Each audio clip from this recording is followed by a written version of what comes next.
Ni kuwa kane tariki ya 13 ukwezi kwa kane 2023 ni umunsi w'103 w'umwaka. Intambwe nsha Imana iguteje, kuko ufite inzira zijya i Siyoni mu mutima, nange ngiye kuguha umugisha uturuka aho hera. Zaburi 128 umurongo wa 5. Uwiteka azaguha umugisha uva i Siyoni, nawe uzabona ibyiza biza kuri Yerusalemu iminsi yose ukiriho. Gumana izo nzira mu mutima, imigisha izahora iwawe. Uwiteka yabonye uburyo umutima wawe umunyotewe, uburyo uhora umushaka, uburyo uhora mu nzu ye.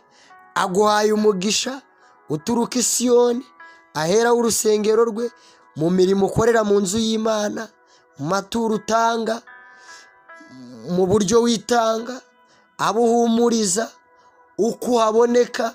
Imana yo mu ijuru izanye umugisha iwawe.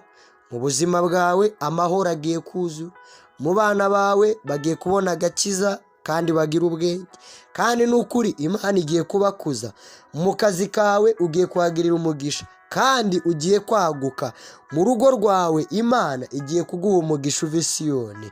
Umugisha uva i Siyoni ugiye kuba mu byawe, ibyo ukora byose.